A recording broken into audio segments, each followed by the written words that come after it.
Шишман. Европа плачеше за Жулиета, Европа се претластваше по Бах, а с вълчи вой в тракийските полета вървяха глутниците на Аллах. Когато обкръжена от слугини, тя тънеше в ухолство и разкош, в Солун на пазара за слугини гяурките вървяха 5 за грош. Когато тя строеше катедрали и замъци в стария Балкан, скърбяха тънки липови кавали и плачеха за Алтан Лъстоян.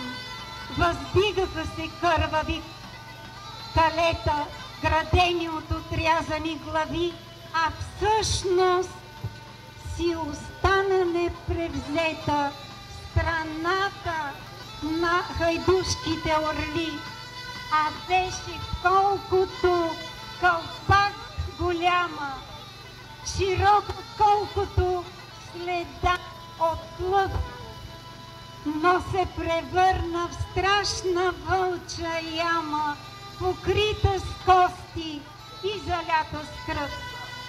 С кремаклийска пушка, с проста сопа, с камък и стрели от бучиниш, детите ни завардиха Европа и ордите не стигнаха Париж.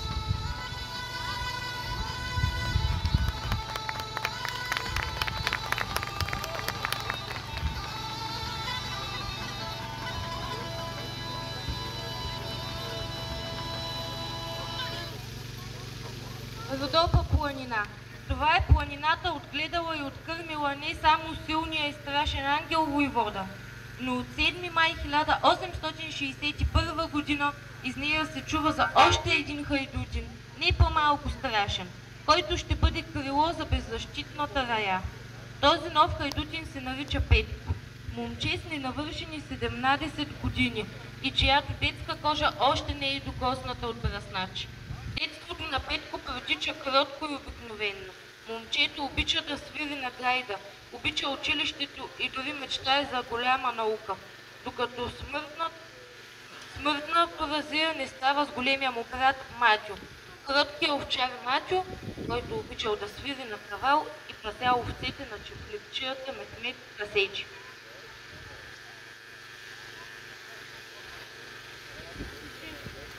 Убийството на Матю. Преданията на майка.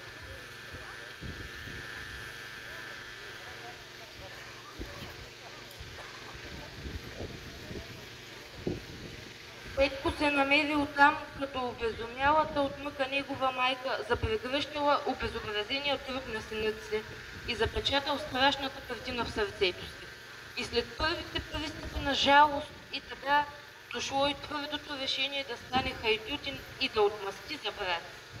Петко тръгва да събира хората за дружина. Вангел намира в манастира.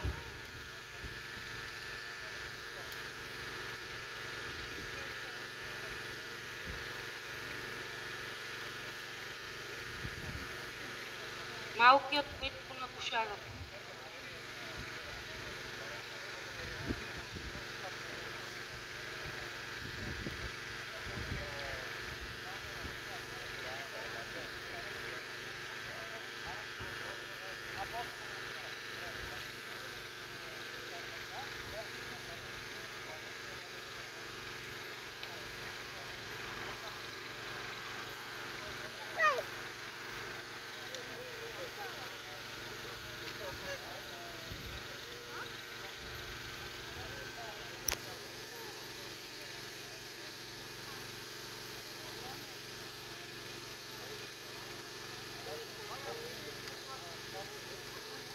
Стоило на воденицата.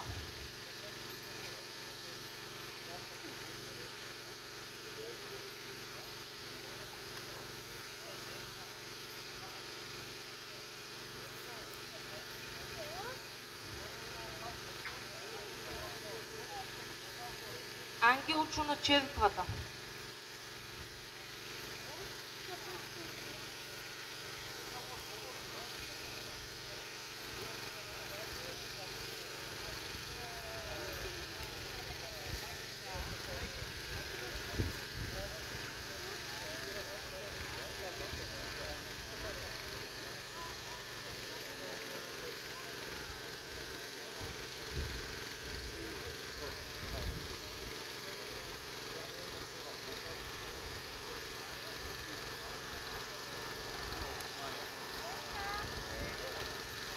На 6 май 1861 година, Георгиовден, на маса Света Гани нож Пет почете на всеки му от лист хартия написаната клетва.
Всеки се заклева отделно.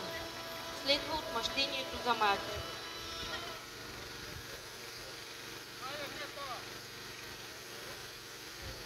Избиват всички участвали в убийството, като Мехмед и Сейджи заравят в чували с жито.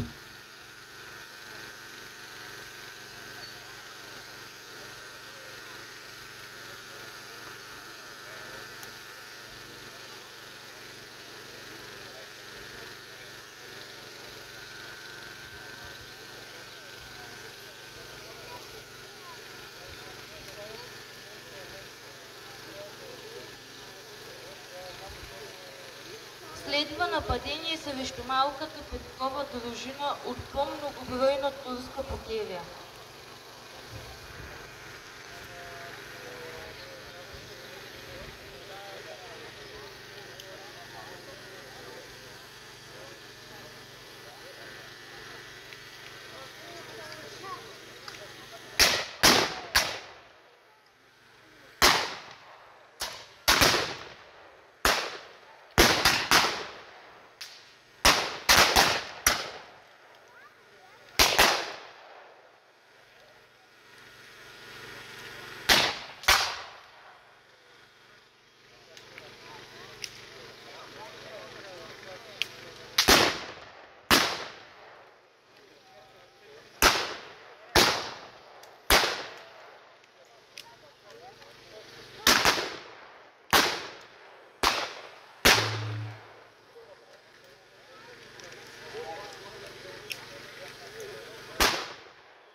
историята хайдутите взимат решение да отведат овчарите от арнаутите.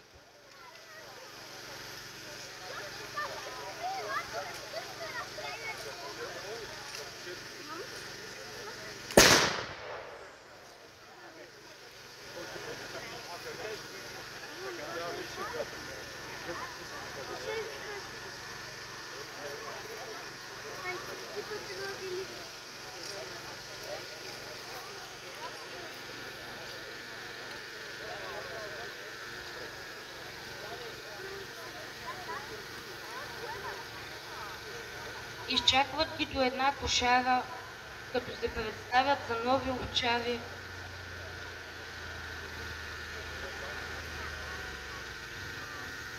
И без да гръмне пушка ги залавят.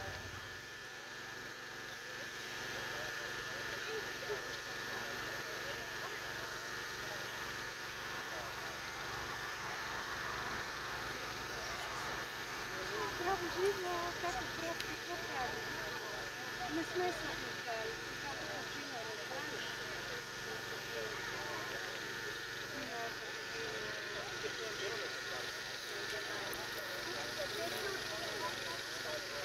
Nije mnogo bolesti se pravi. Ja,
Освобождават ги след като върнали половината заграбено. Другата половина вече била попаднала в Османага.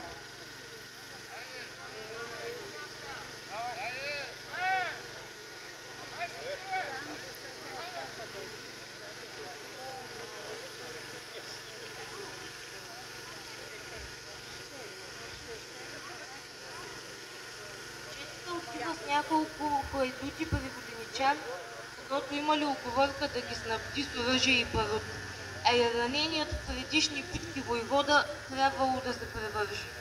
Уговарят се, когато има хора при него, да им дава знак с дим.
След хайдутите във воденицата идва Будея.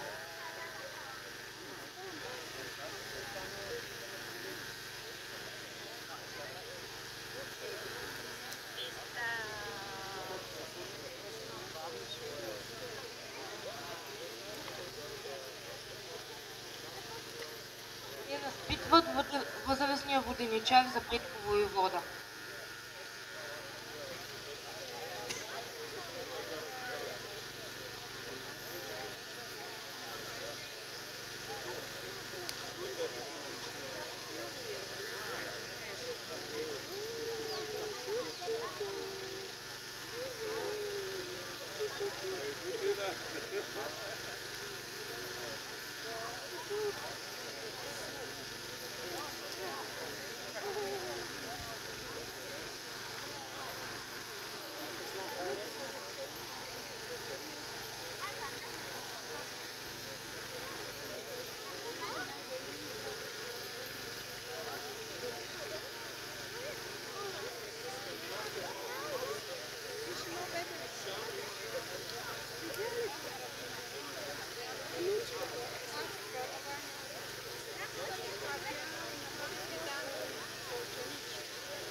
но след като така и не получават отговор, го убиват.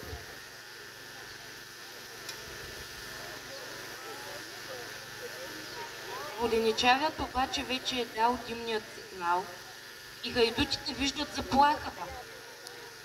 Те се връщат, след като взимат решение да не нападат директно.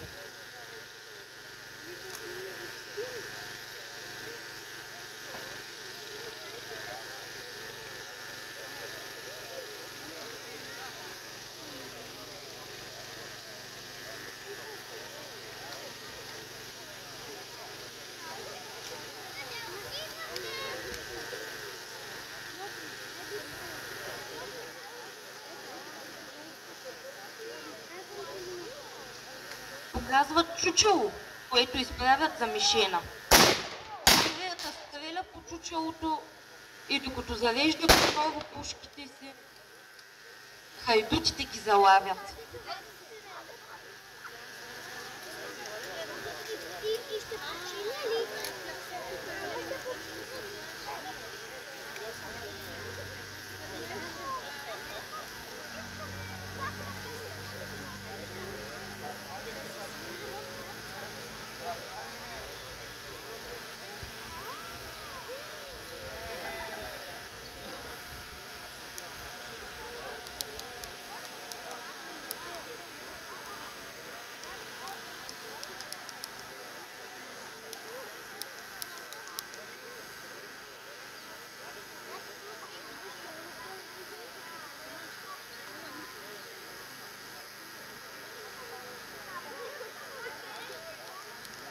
Есента и зимата на 1864 година минават в събиране на още хора, по-сериозно въоръжаване и подсигуряване на повече ятаци.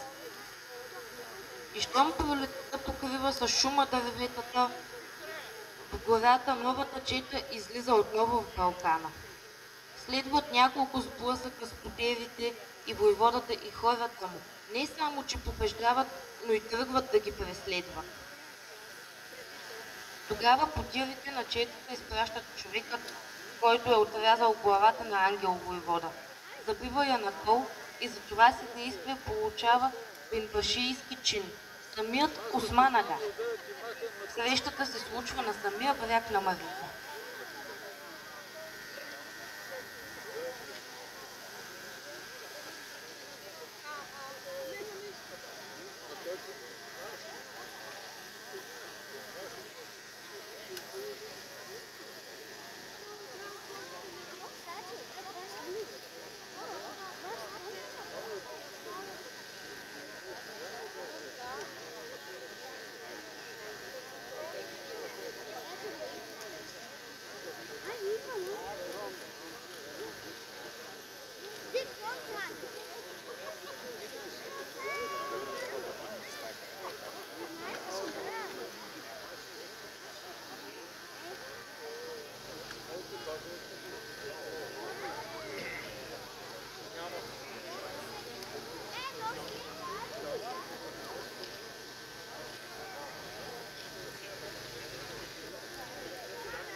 Побеждава четата на Петко войвода. Пленени са доста от османлиите. Пленен е и самият Осман ага.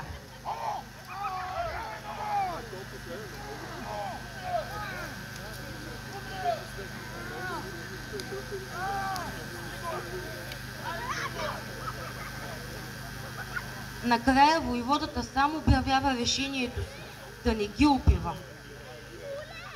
след което бръсне единия мустак и едната вежда на Осман ага и го пуска покрит със срам и позор.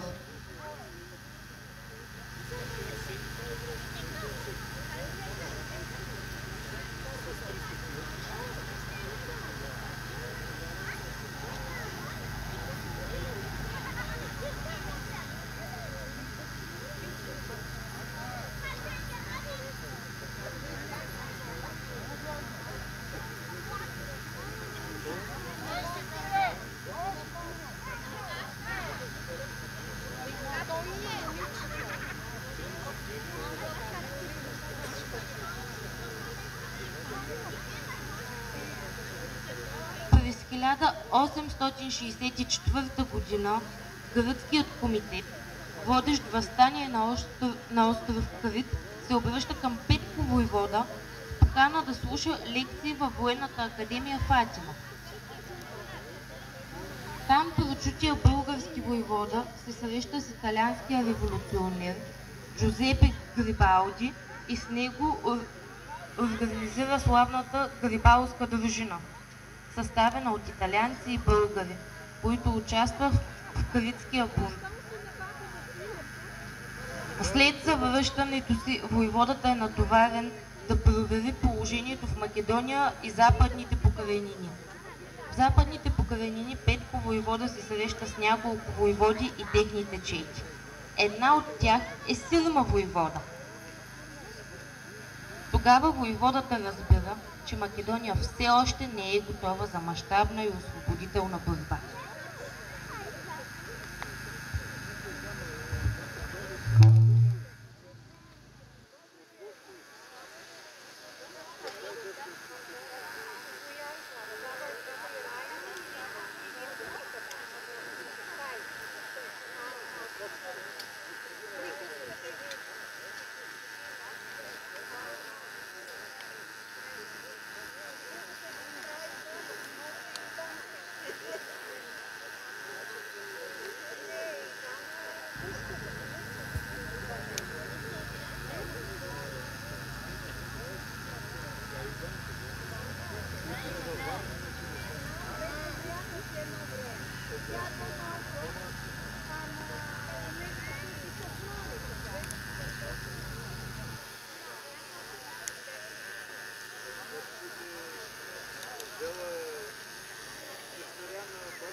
Писмо спи, дяконе, не се събуждай, остани в незнайния си гроб.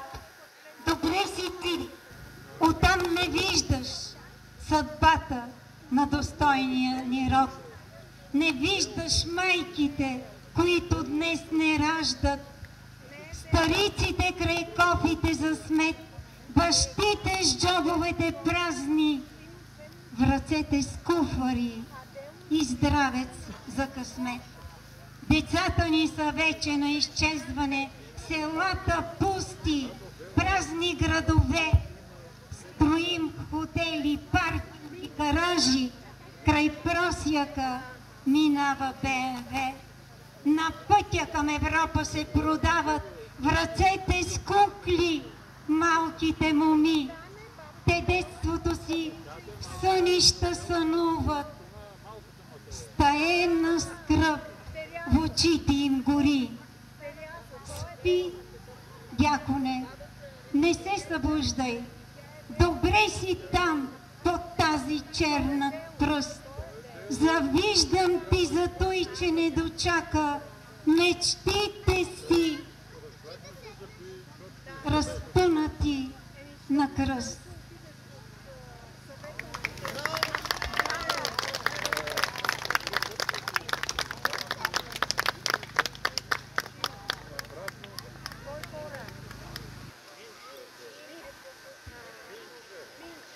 мили хора, с това нашата програма завършва. Сега ще ви вземат вниманието със своето изпълнение.